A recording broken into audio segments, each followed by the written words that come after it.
Today's episode of Hidden Forces is made possible by listeners like you.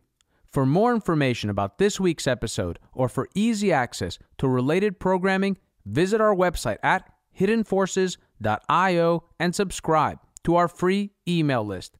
If you want access to overtime segments, episode transcripts, and show rundowns full of links and detailed information related to each and every episode, check out our premium subscription available through the Hidden Forces website or through our Patreon page. And remember, if you listen to the show on your Apple Podcast app, you can give us a review. Each review helps more people find the show and join our amazing community. And with that, please enjoy this week's episode.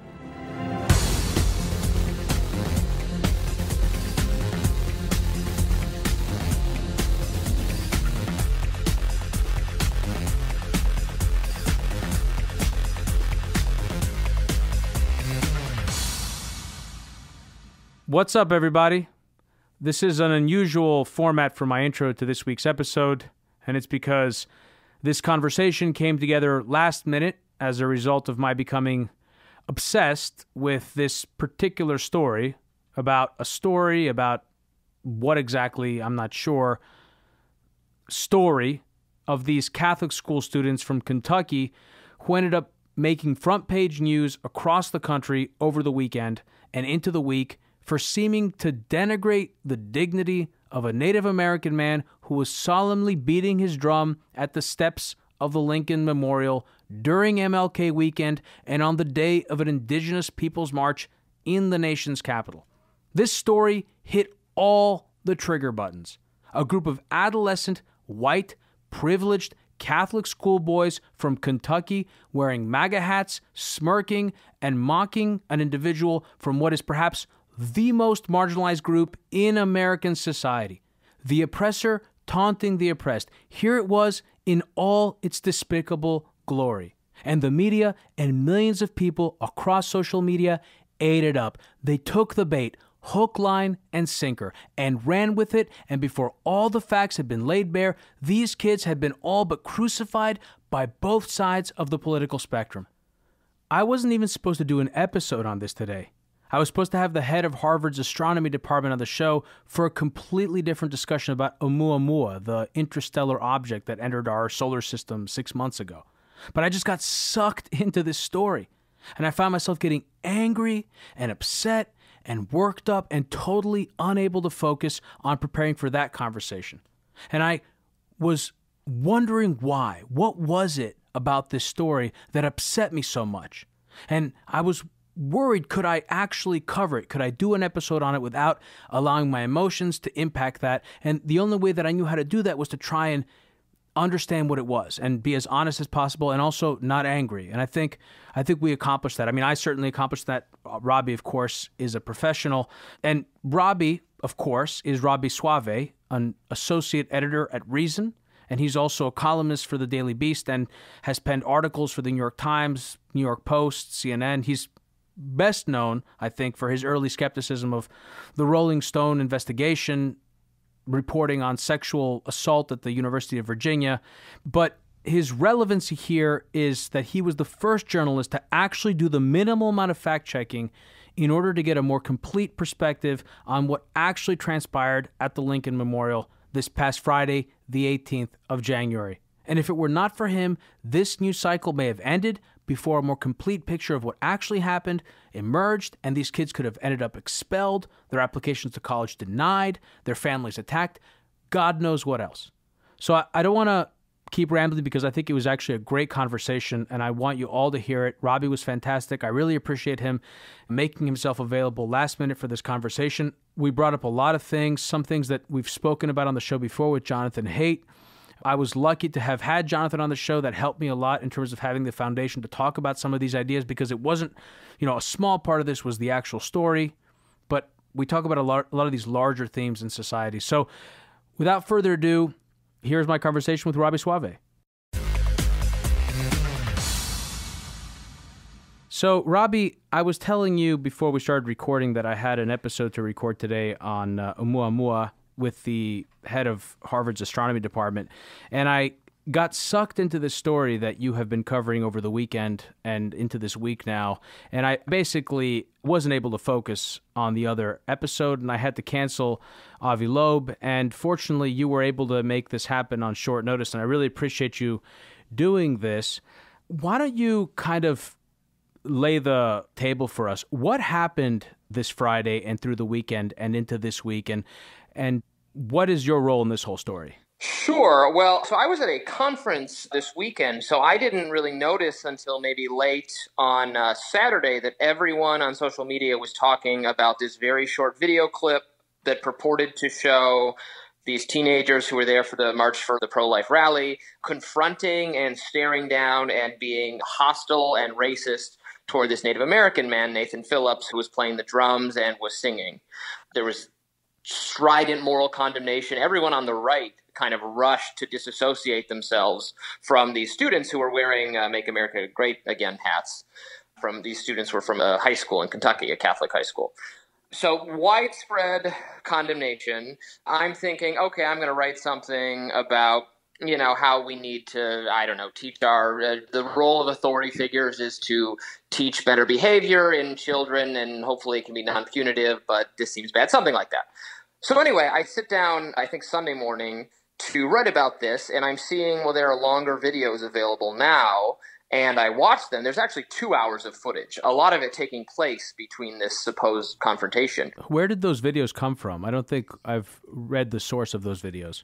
So there are videos from a number of sources because the entourage of the Native American were recording. There are random people who are recording. And then there's this group called the Black Hebrew Israelites who were there.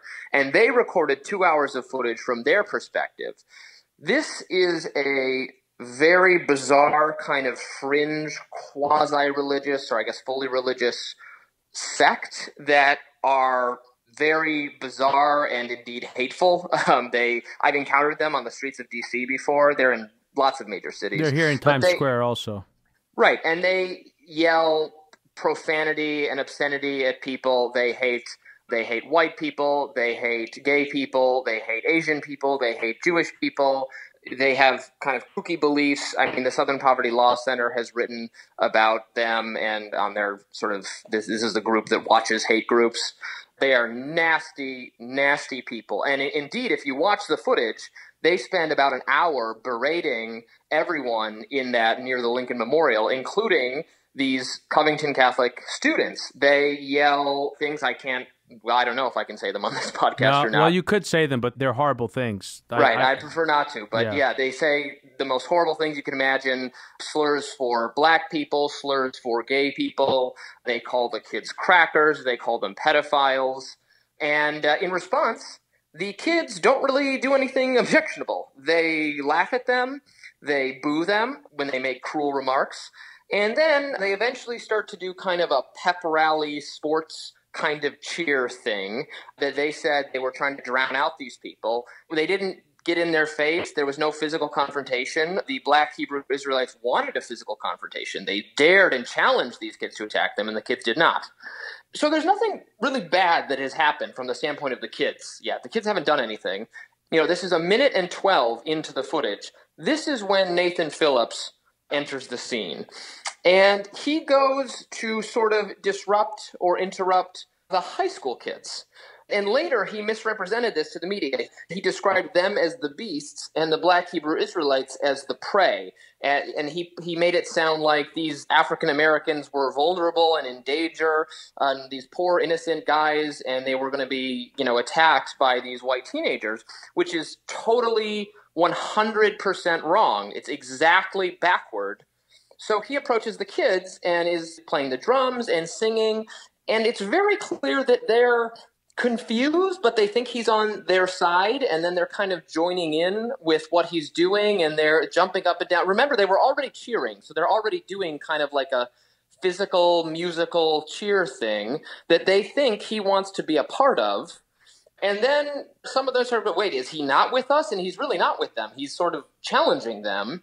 So this is a lot more context. The original charge that this was they went up and proactively decided to racially harass him, completely backward, just totally flat out wrong. Can I ask you something? When Nathan Phillips, who was described in two ways by the media, a Native American elder and also a Native American Vietnam veteran, the latter part, as I understand it, was initially reported by the Washington Post, and then they have withdrawn that. Apparently, he is not a Vietnam veteran. I want to ask you about that. But did he ever speak to the students, or was he simply singing, chanting, and beating the drum the entire time? Was there ever a verbal exchange, at least before the altercation or this situation ended? He did not speak with the students, but he was not alone. There were a couple other Native American people with him, and they did speak to the students as this was happening. As this epic stare down between Nick Sandmann, the teenager who got the most kind of hate online, and Nathan Phillips was taking place, while that was happening, one of the other Native Americans in Phillips' entourage was provoking an argument with one of the other teenagers. He says something like, "You should all go back to Europe." And then the teenager says, like, well, we should all go back to Africa because we all come from Africa, which is true. Again, these are the kids who are supposed to be the racists. And the Native American man says that's a made-up theory. He uses more colorful language than that. So they're starting to have some kind of argument. And actually, Sandmann signals, he makes like a cut-it-out gesture to the teen, to presumably his classmate, saying like, just don't engage this, is how I interpreted it, which, again, totally contradicts the notion that he is there to intimidate or be aggressive or something like that. Well, one could view this, the way that I viewed it, it's interesting how perspective plays a role here too, by the way. That's one of the things that I've been thinking a lot about as I've sort of tried to process why this story interests me, why it upset me so much, why it also angered me, why it created all these feelings in me. And one of them has to do with the variety of perspectives that we all have based on how we come to this story. And I think my personal anger, and where I direct most of my anger around the story, and I don't want to get deflected here, but is in the people with platforms, in the media, in social media, who took their perspective, which wasn't based on any facts, it was based on their subjective experience of whatever sort of, fraction of this story they were able to see, and they projected a narrative on top of that. But it seemed to me, from my perspective, that he looked a little anxious, a little unnerved. He had a drum that was being beaten. In some places, it looked like inches from his face, the stick of this drum.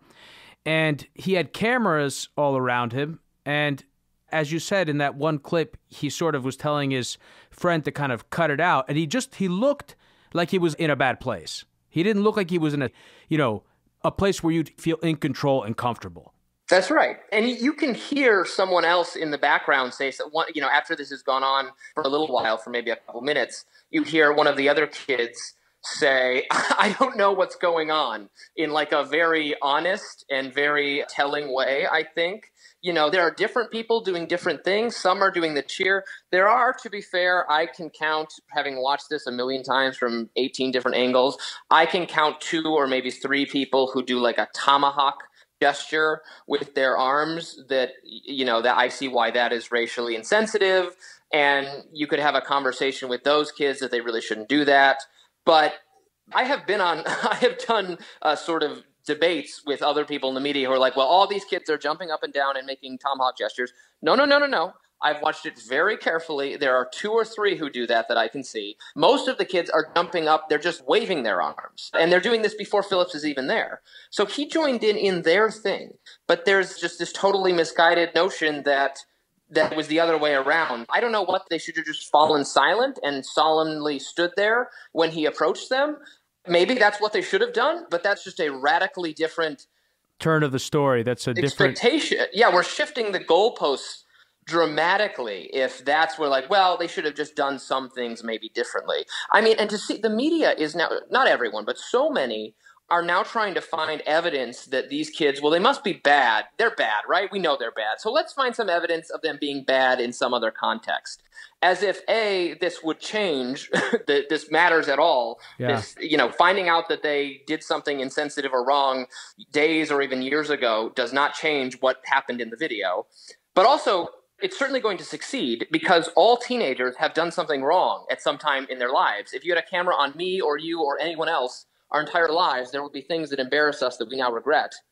And right. That's normal. But so many people are looking for some things that are false and misleading. I've seen a claim now repeated time after time that this school must have a problem the way it treats its gay students because its previous valedictorian was gay and they didn't let him speak at graduation. Guess what? Wasn't even the same high school. Right, I saw this that. was reported. It's not even the same high school. Yeah. There's another 7-second video from earlier in the day where some kids maybe say something unkind to a young woman, but it's 7 seconds and we have no idea if it's even the same kids.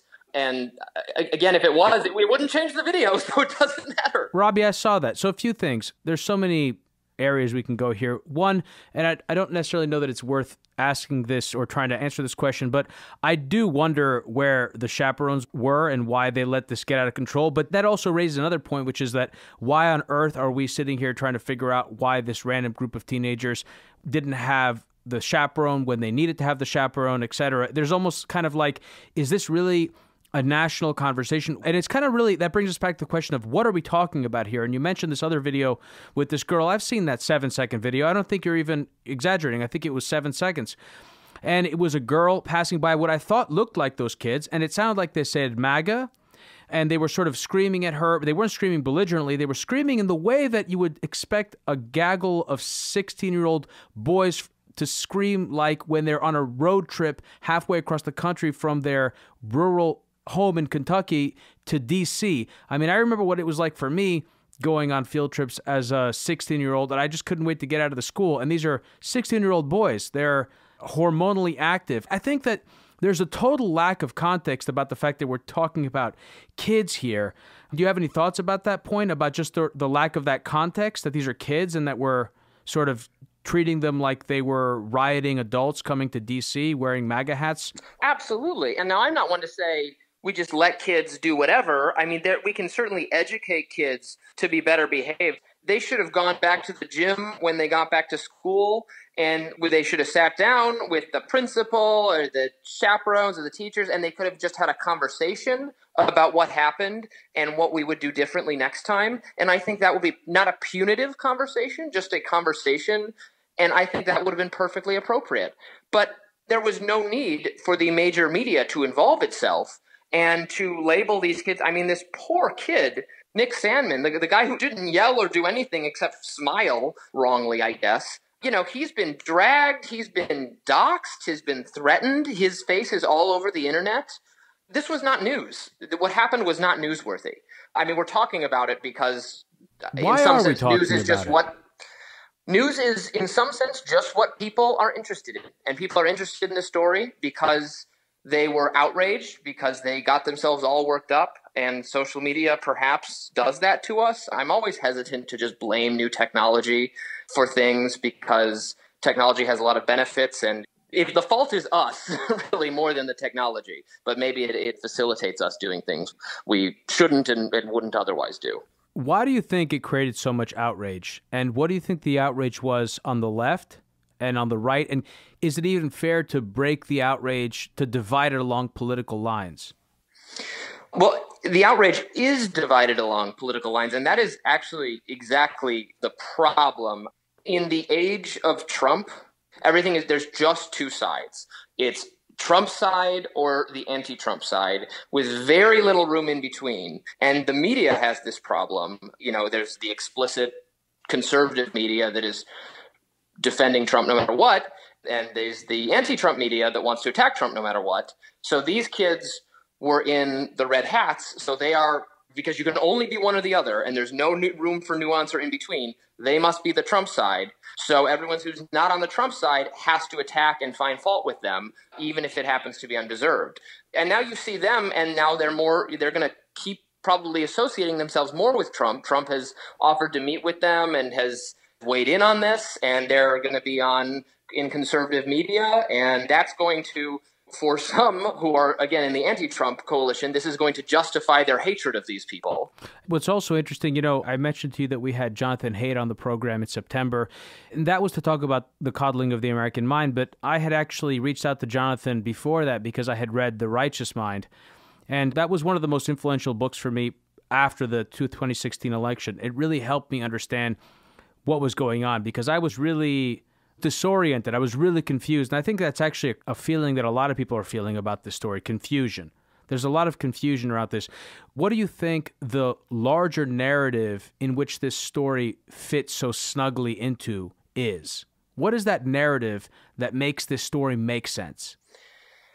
Well, for some people, the story is this is the iconic image of our times. This is representative of everything that is wrong with America. This is privileged, entitled, conservative, Trump-loving.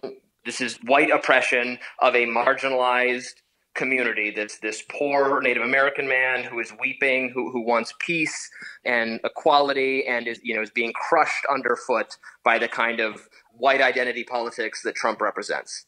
And then on the other side, you have this is everything. The media is corrupt and duplicitous and despises people who disagree with it and will do anything and everything in its power to destroy and to deceive and to lie and to spread fake news to promote its agenda of undermining Trump and destroying everyone who aligns with him. Those are the stories. It's got to be one or the other. Well, it's interesting because you're right, and it sort of fits so perfectly. Here are these white, very white boys from a very white state, very Republican state, Kentucky, wearing MAGA hats, Catholic school, all-boys school, and they're on the steps of the Lincoln Memorial around Martin Luther King Day, not on Martin Luther King Day, but around that. On the day, as I understand it, that there was some sort of Native American... some kind of Native American... Yeah, they were having a march. Yeah, it was the Indigenous Peoples March. Right, yeah. So there was a celebration there for Indigenous people. Here was this Indigenous person who was peacefully beating his drum, and it fits so perfectly in this oppressor, white supremacy, male narrative, and the repressor, who is more... I mean, it kind of reminded me of this Dave Chappelle skit where he talked about how the people that got it really bad are the Native Americans because no one hears about them anymore. And this was really, the archetype of an oppressed people was the Native American. It fits so perfectly in this narrative that we have. And this is something, it feels like it has been growing in these last few years. Well, I write a lot, separate from this story, I write a lot about the left and sort of some of the intellectual currents on the left, and how the activist left in particular on college campuses struggles to sort of adjudicate conflicting claims of grievance and marginalization. So my book that's coming out in June, it's available for pre-order now on Amazon, Panic Attack, Young Radicals in the Age of Trump, and I have interviews with a lot of young leftist activists. And I talk about, instances where intersectionality, this very influential concept on the left, provokes these battles between people who both claim some sort of marginalized status, but then you're more marginalized than I. Well, then who wins here? And I was thinking about that because the Black Hebrew Israelites were actually fighting with the Native Americans earlier in the day. But these are both, marginalized groups from the standpoint of leftism. But then the Black Hebrew Israelites were anti-gay and were yelling anti-gay things at the kids. And the kids who are conservatives were actually booing the anti-gay remarks. So this is actually a sort of mismatch. A confusion of victimhood and hierarchy within the sort of victim hierarchy. Right. And the left just often scrambles. I mean, my book is chock full of incidents. Well, who has more? Because it's always the person with the most stacking. Intersectionality holds that actually it causes difficulties for single issue campaigns because the left doesn't want to work with people who disagree on anything that the left kind of holds dear.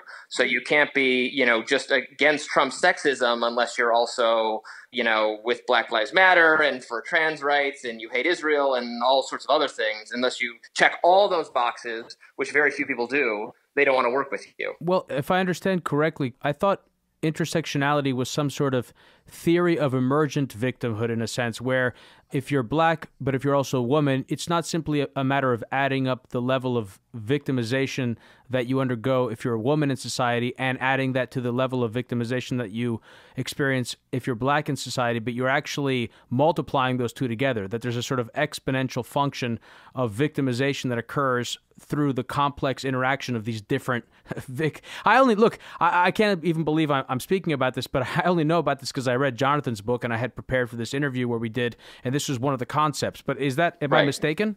No, that's very right. And the work in my book tracks with some of the stuff that Haidt and Lukianoff did. So women are marginalized because of their sex, and people of color are marginalized because of their race. And so the concept was initially born to bring those causes together. It was by feminist sociologists who wanted people to fight for racial equality and women's equality. And they were saying, you're not progressive unless you're for both of these causes, which makes some sense. I don't have any objection to that. The problem is, in recent years, the left, particularly on college campuses, has added so many other categories to this. You have to be for trans equality, and then it gets like more and more kind of into the weed. Like sizeism is an issue, mental health status. Many of these are causes I'm not a social conservative. I'm perfectly on board with. But the issue is, if we're only going to work, and intersectionality in practice means we want everyone to be progressive on all these issues. And if you're not progressive on one of them, you're not progressive on all of them. But there aren't enough people to agree on all of those things.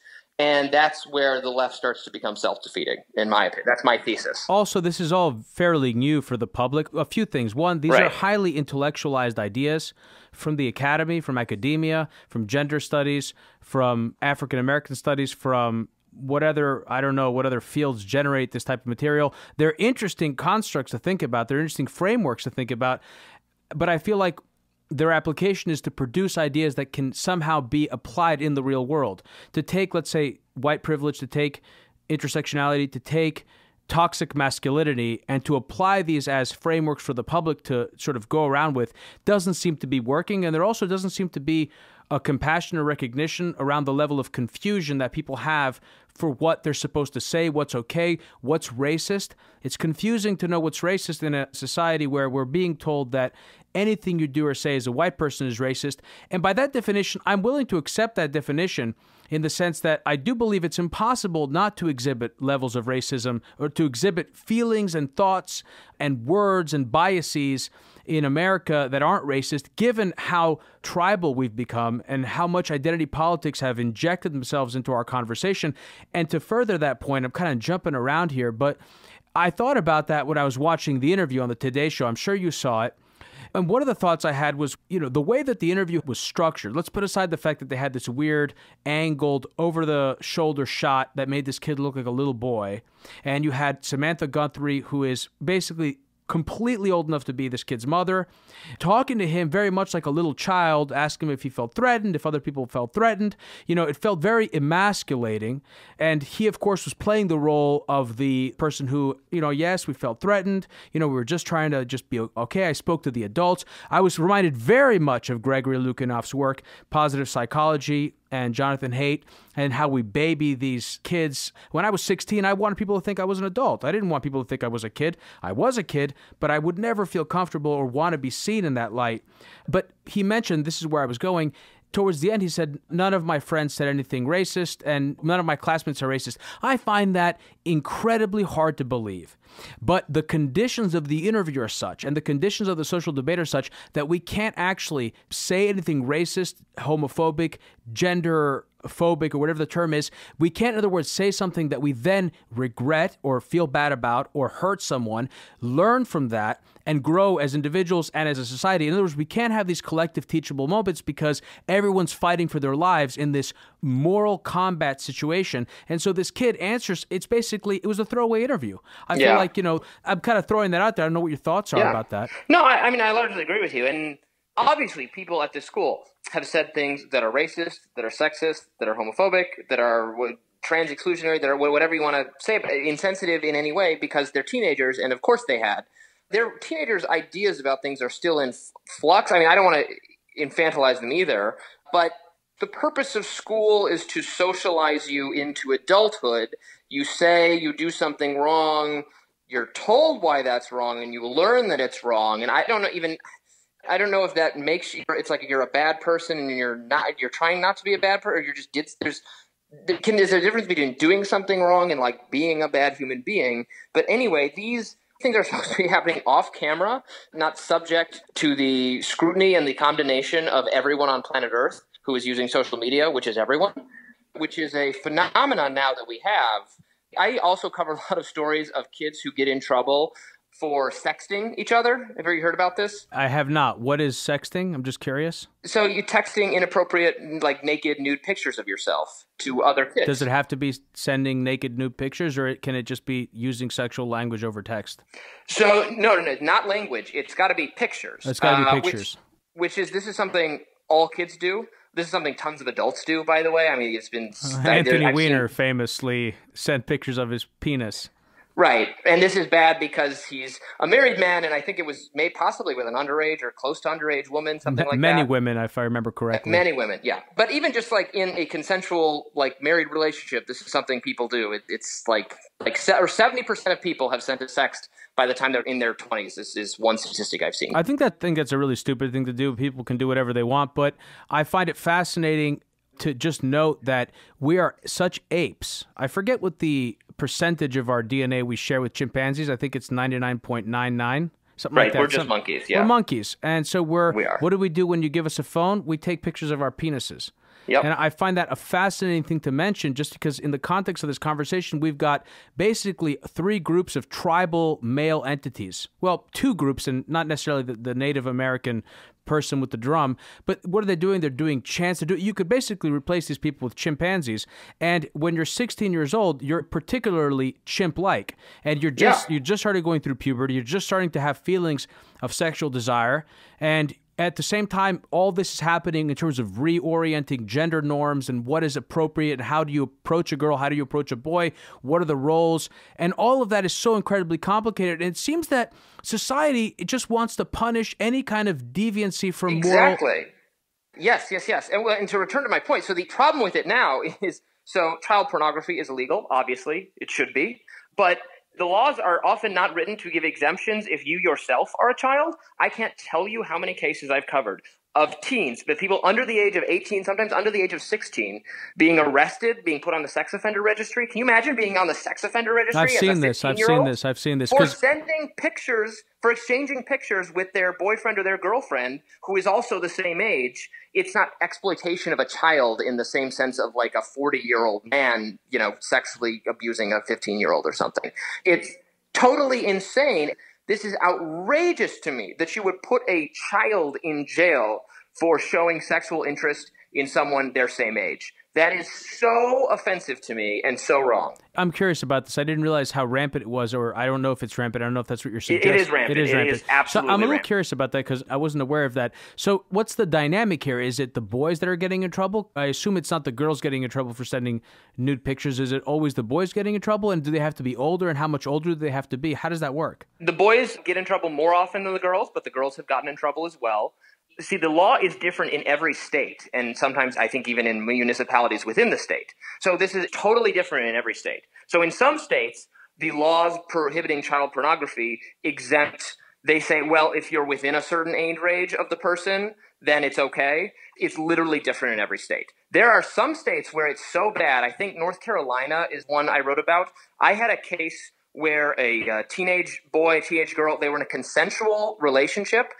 So they sexted each other, and they both got arrested.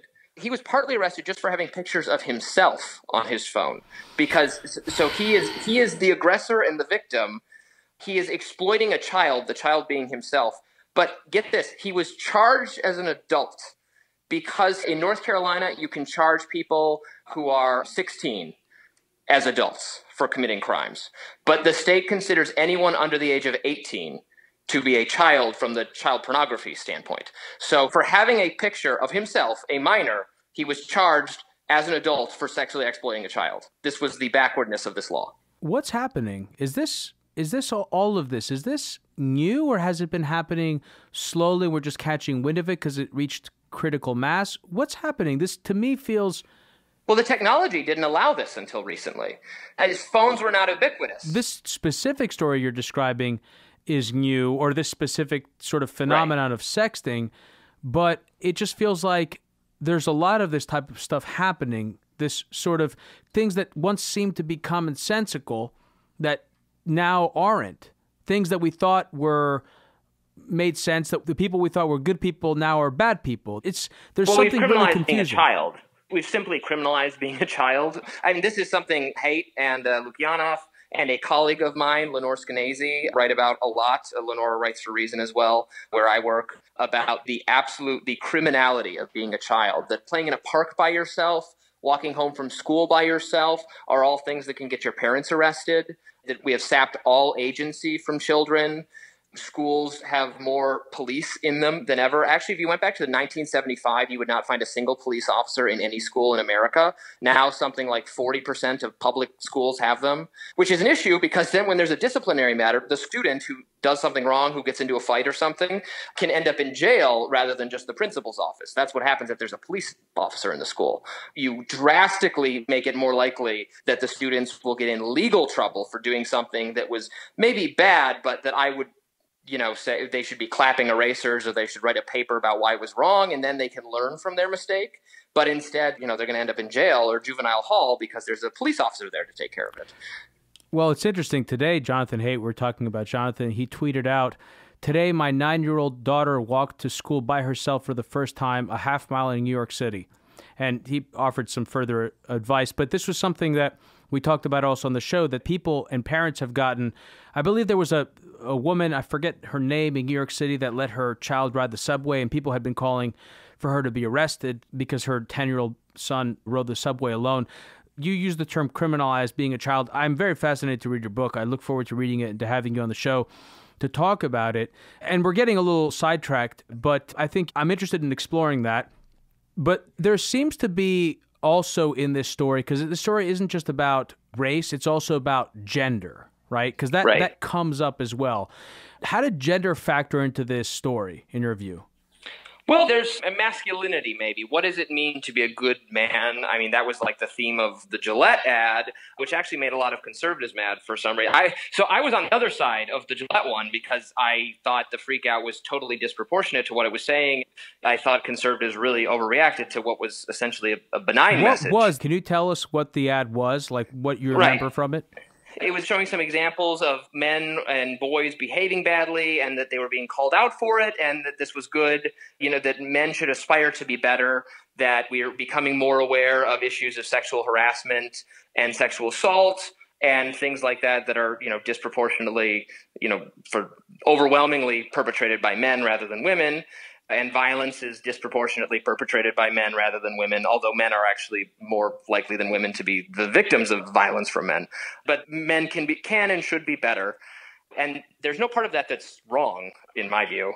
Now, the left certainly holds more extreme views about the subject of masculinity. The academic left, the campus left, often makes much, much more wild claims, and I think that's what some people heard in this ad, and I think those claims are crazy. Well, the American Psychological Association has this officially now, I think for 10 years now, this category or this concept or term, male toxicity or toxic masculinity. Toxic masculinity.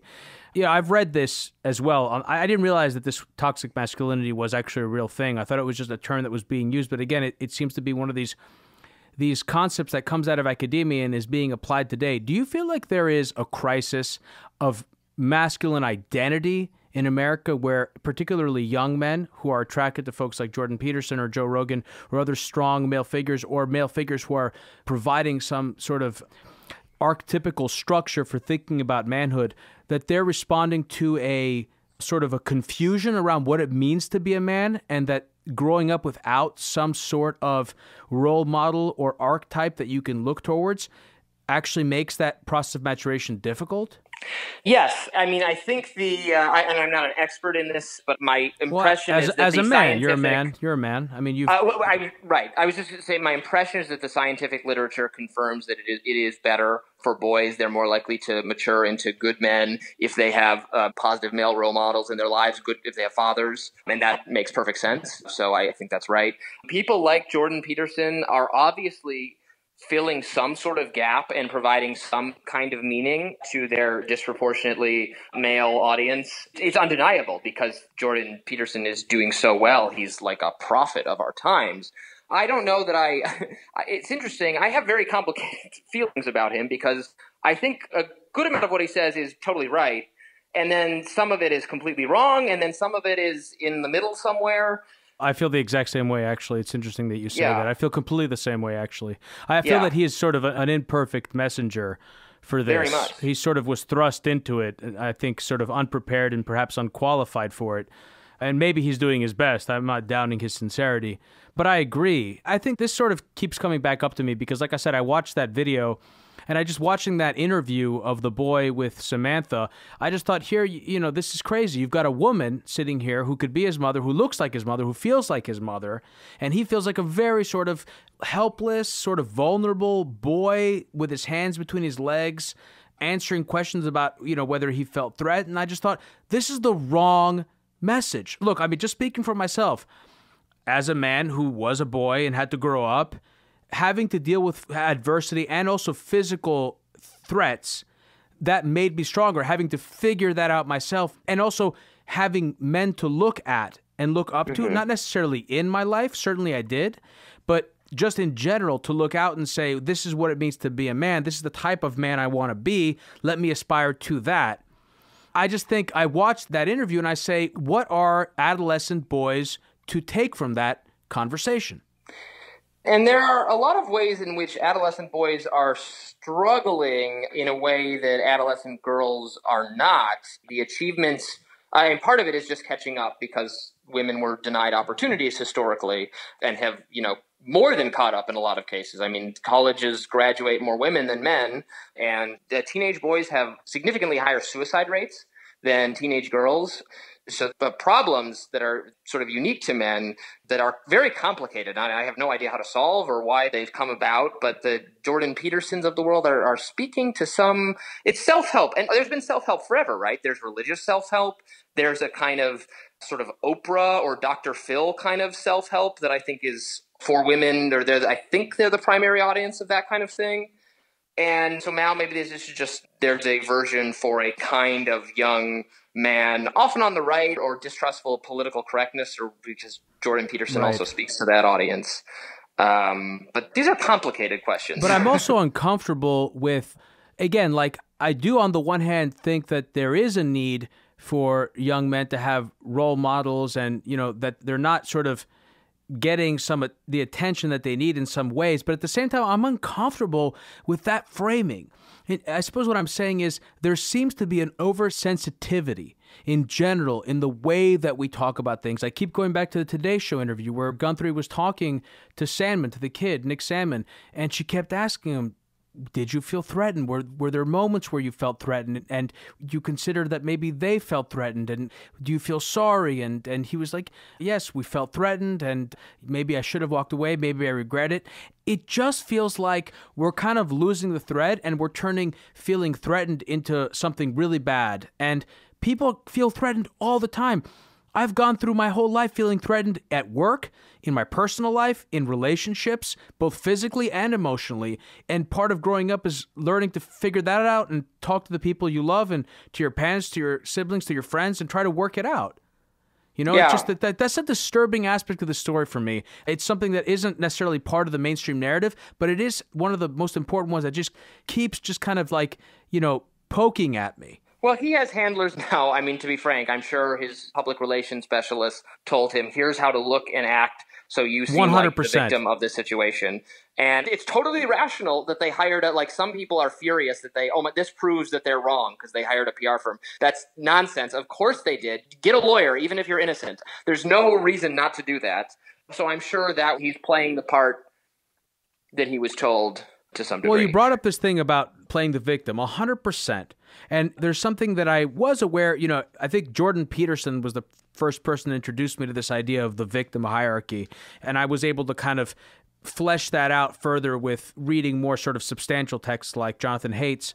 But there's this thing that I read about called a Karpman drama triangle, or a victim, oppressor, rescuer drama triangle. And as I have learned more about this, not necessarily this particular intellectual version of it, but this notion of a victim hierarchy, of virtue signaling, of tribalism around victim, oppressor, and this framing, I see this everywhere. And I saw it, case in point, on the steps of the Lincoln Memorial, this white kid in a MAGA hat and this Native American man beating his drum. I saw it right away. And everyone on social media, as you said at the beginning of this interview, flooded in with an opinion, flooded in not only with an opinion, but with a stance, a very strong stance. And some of the stances were despicable.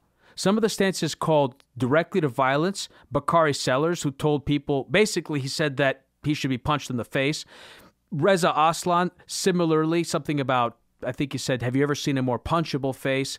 Kara Swisher made also very just awful, nasty comments. There was a Hollywood producer that suggested that the kids be put through a wood chipper and had this disgusting, disturbing picture of a wood chipper that looks like something out of the movie Fargo, like with blood coming out of the other end. And you had people sharing this kid's address on the internet and these things being retweeted everywhere. And I thought, where is the personal accountability? Where is the personal accountability? People should be held accountable. And to me, it seems the real issue here is not about racial groups, the white oppressor, or the Native American oppressed minority. It's really about who is in a position of power to dictate narrative and to put people in real danger. And it seems to me that there are people in the media that do this on the left and on the right for issues that are both pro-left or pro-right, that exploit both sort of stereotypes, and they have destroyed people's lives. And so I'm expressing a level of emotional sort of resonance here that is unusual for this show for me to do. But the reality is, this issue, I can't deny that this is why we're having this conversation, because it has meant so much to me, and I feel like it's meant a lot to a lot of people, and I really want to try to figure out why.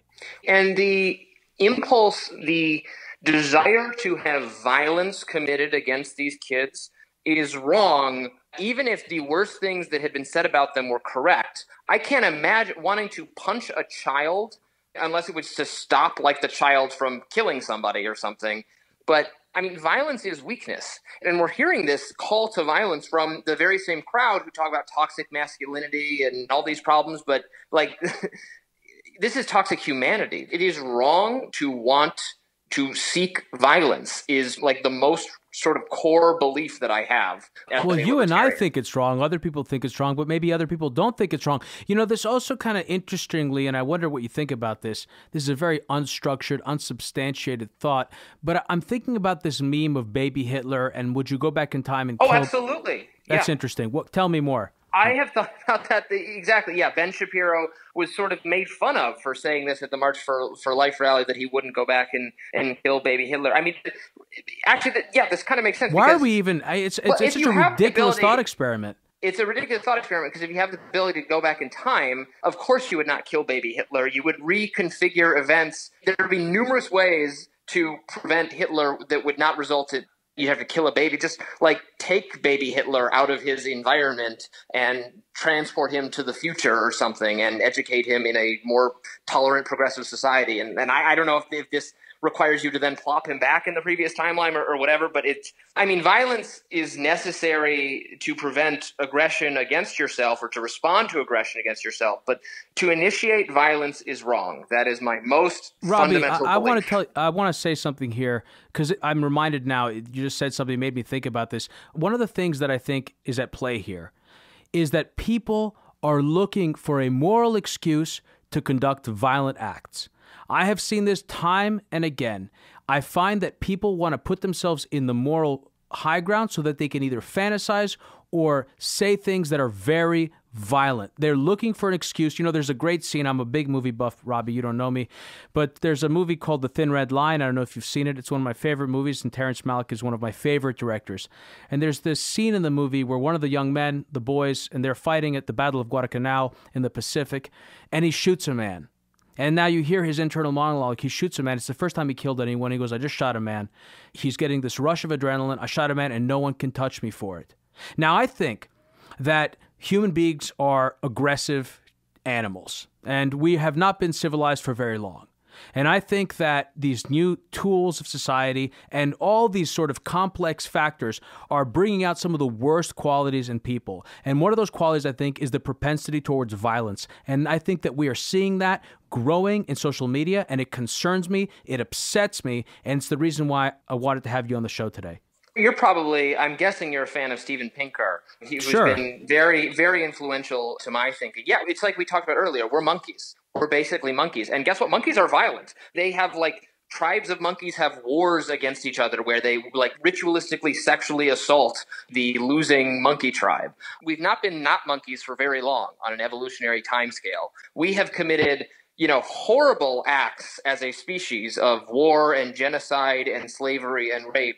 It's thousands of years of history of brutal horror. It is only in the last very narrow time frame, maybe the last 200 years, where we've made significant strides, not perfect strides because there's still tons of violence, but where we have reduced it substantially. And this is something Steven Pinker talks about in his influential book on this subject, The Better Angels of Our Nature, Why Violence Declined. And he basically says, yes, we have violence in our nature, but we also have the capacity to overcome this tendency. And there are social phenomena that can civilize us. There's participatory democracy, there's free trade, there's social custom, there's all sorts of things that make us more likely to treat our neighbors better, and that we're getting better at. And you've actually seen a staggering decrease. Just one example, gun violence in America since 1993 has fallen in half. The rate has collapsed in half.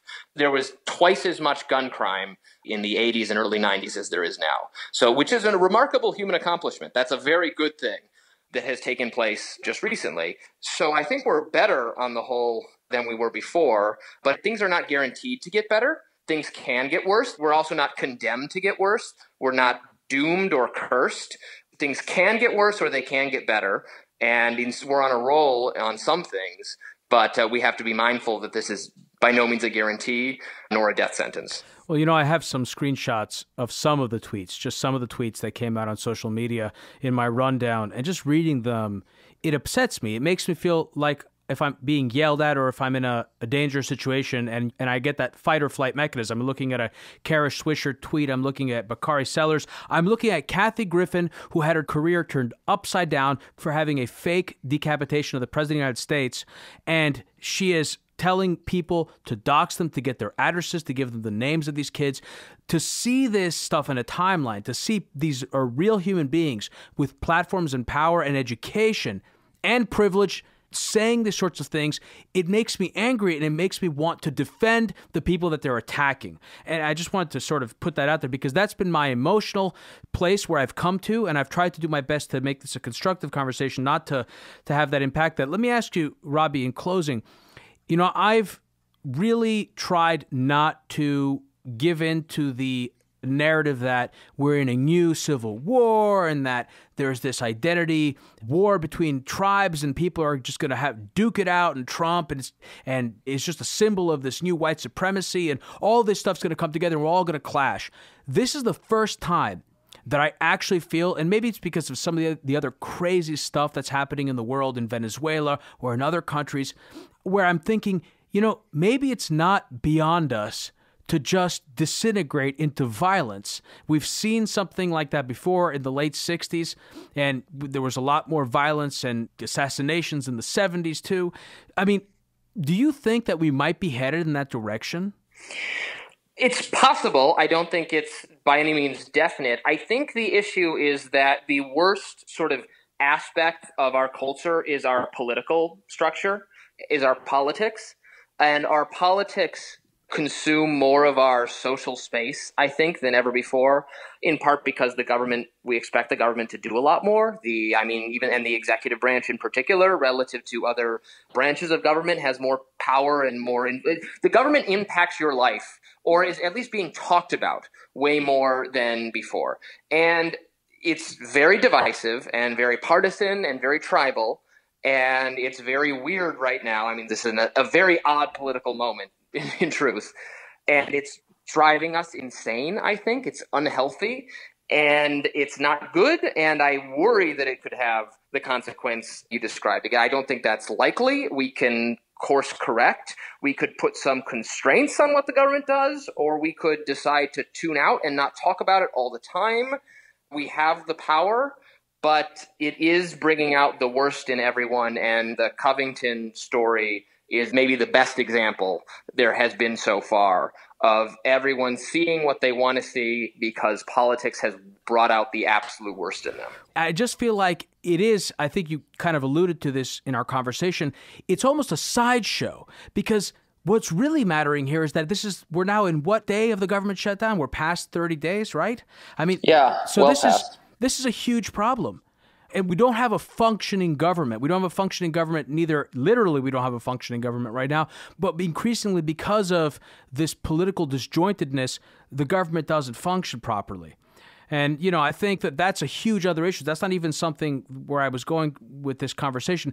In closing, Robby, the last question I want to ask you is, what do you think the proper response by society should be here? This is not obviously a top-down question. There's no one you can go to, right? I think this is kind of part of the problem right now. Like platforms like Patreon and Facebook and Twitter, they have taken sort of a step to try and censor people and to try to decide who gets banned from the platform, who gets deplatformed, all this stuff.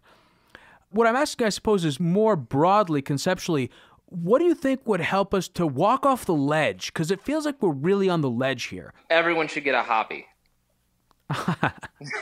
That's my answer. No, seriously. Well, you're in D.C., Robby. You live in this stuff. I mean, you're in the Beltway I do, but I think chamber. I'm a responsible consumer of, I don't get that angry or fired up, and I do my best to turn off my biases and evaluate both sides. But if you can't do that, if you are prone to joining pylons that have been poorly researched or conceived and to punish and to get furious and to want to wish death threats on people, you should deplug a little bit. You should back off from social media. And you know what? That is on you. I don't have a top-down solution for it. I balk at people that the platform's trying to drive off people for speech, and I certainly don't want the government to police it. But you know what? There are people, and I've interacted with them on social media, and some of them are friends of mine, who need to limit their activity and to just try to do something that's not the politics side of all this. Reality entertainment has captured our politics.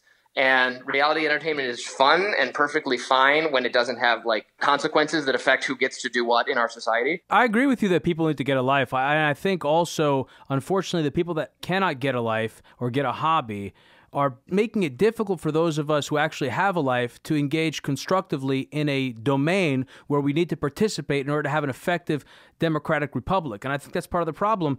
And for those of us who are adults and who aren't interested in attacking children and who are interested in having constructive conversations, situations like this can become a major source of conflict. And I should also say, I'd like to do a show. This is sort of coming in my mind now, Robby, but I think at least one episode of this program is warranted to discuss the absence of the elderly in our society, because we seem to have a place for all sorts of other groups. We seem to be missing one of the most important groups of any functioning society, which is the elders, the people that don't hold power because they're too old to hold it. They're not vital enough, but they hold the wisdom. And they hold the temperament, and they are the peacemakers. And it seems that we have taken those people, we've put them in homes, and we've put them in hospitals, and we've pushed them as far away from society as possible. And I think this is the time, more than any other, that we would benefit from having respect for people who have come before us across political lines, across racial lines, and listen to them. Because some of the greatest wisdom I've ever found has been in people that have seen a great deal. That's interesting, and I'm actually not sure I agree with it, but we probably need to do another episode to have a conversation about that. That's interesting. What do you mean? I think the elderly often have political opinions that are probably worse on average or less likely to be accurate. For instance, I saw a recent study that apparently older people are wildly more likely to share fake articles that are simply fake on social media than young people are. They're astronomically more likely. It's not even close. That is an interesting point. For sure, the classic older person, like grandfather, is the one who has, crazy racist views or crazy views around gender because they lived in a different time.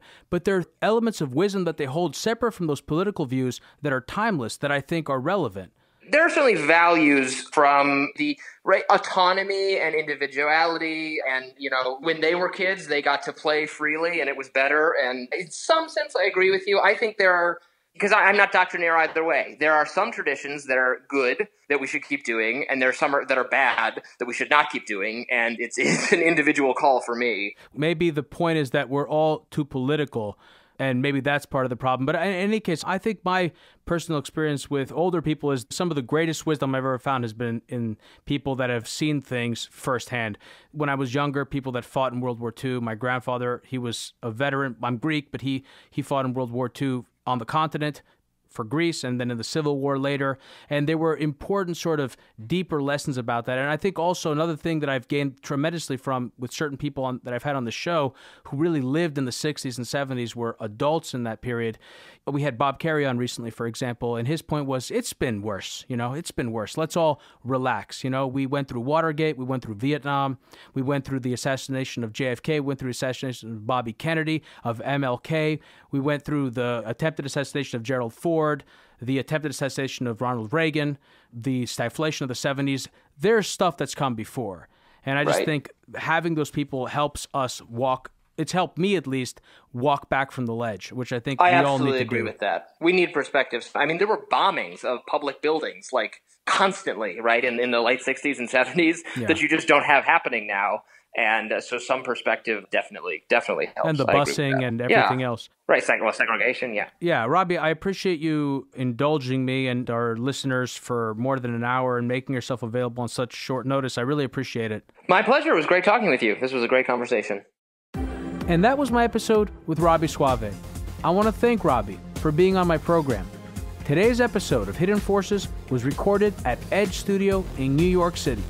For more information about this week's episode, or if you want easy access to related programming, visit our website at hiddenforces.io and subscribe to our free email list. If you want access to overtime segments, episode transcripts, and show rundowns full of links and detailed information related to each and every episode, check out our premium subscription, available through the Hidden Forces website or through our Patreon page. Today's episode was produced by me and edited by Stylianos Nicolaou. For more episodes, you can check out our website at hiddenforces.io. Join the conversation at Facebook, Twitter, and Instagram at Hidden Forces Pod, or send me an email at dk@hiddenforces.io. As always, thanks for listening. We'll see you next week.